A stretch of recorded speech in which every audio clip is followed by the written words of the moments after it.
Hello, everyone. My name is Alex Amato, and today I'm going to be doing my journal club presentation on independent expression of female aggression and snake-like hissing in a blue tit.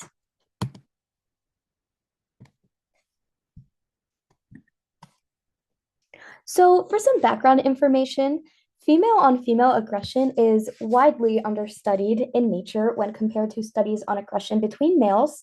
So, this disparity in knowledge could potentially limit our knowledge of animal behaviors as a discipline. And this study aims to further bridge this gap of knowledge. So, intersexual aggression in this context between females is widely believed to be beneficial for fitness.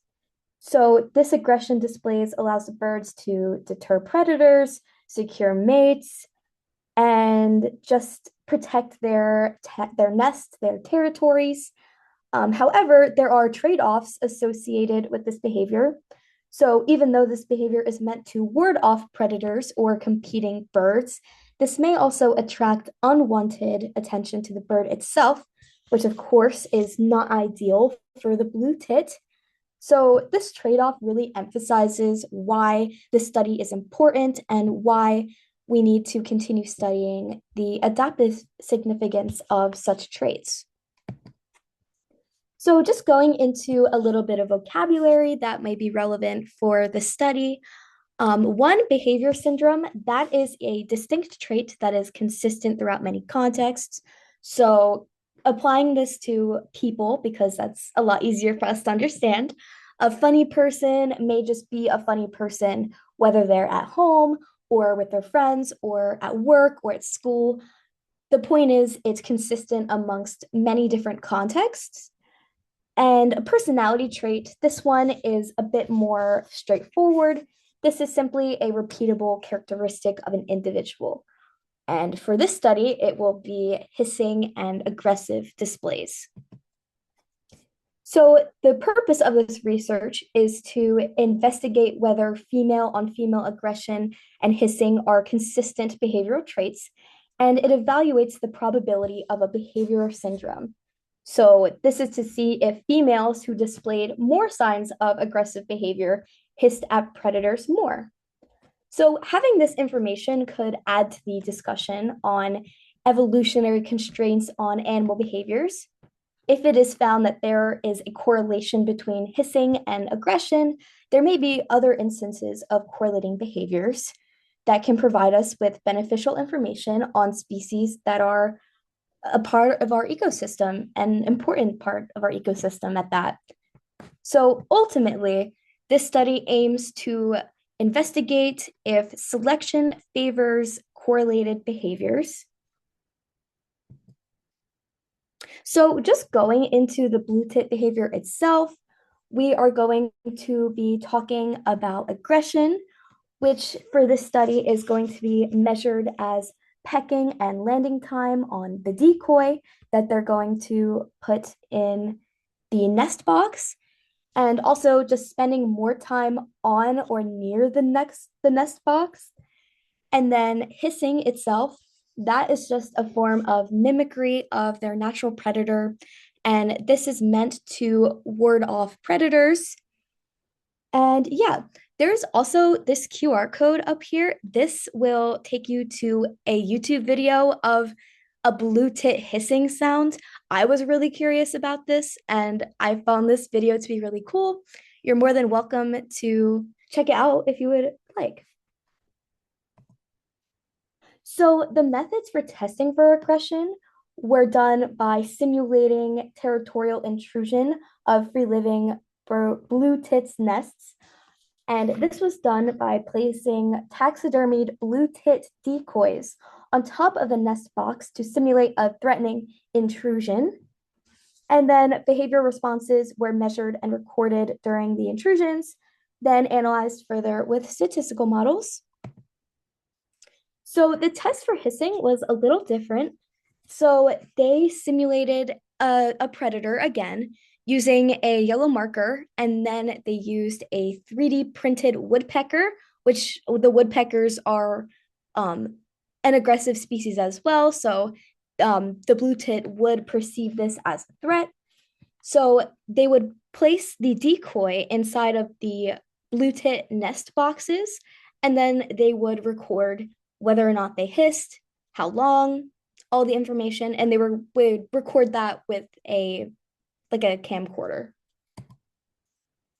So without going too far into the statistics of this experiment, um, they measured repeatability as a proxy of aggression using DMFA, and the hissing behaviors were analyzed using individual aggression parameters.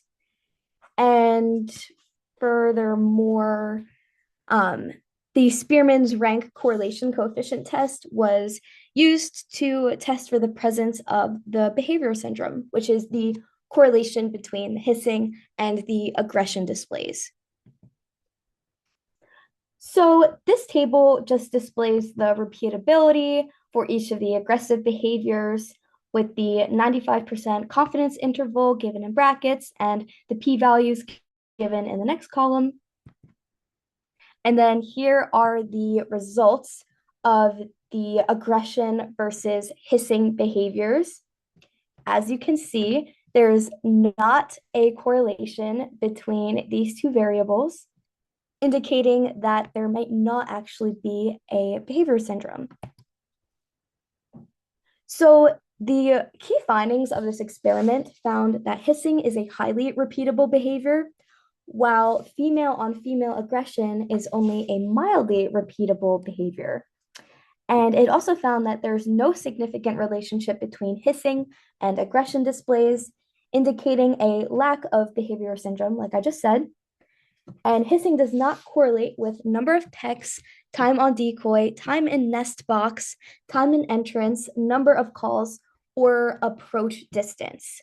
So both hissing and aggression contribute to the personality of the blue tit population. So going into a discussion about these findings and why they're important, female on female aggression is highly repeatable and doesn't vary within individual blue tits. Um, Once a bird establishes a certain level of aggressiveness, they're very likely to act this way again. And there is no evidence of a behavior syndrome just due to the lack of correlation between these two displayed behaviors. So the females who were more aggressive towards other females were not necessarily more likely to hiss at others.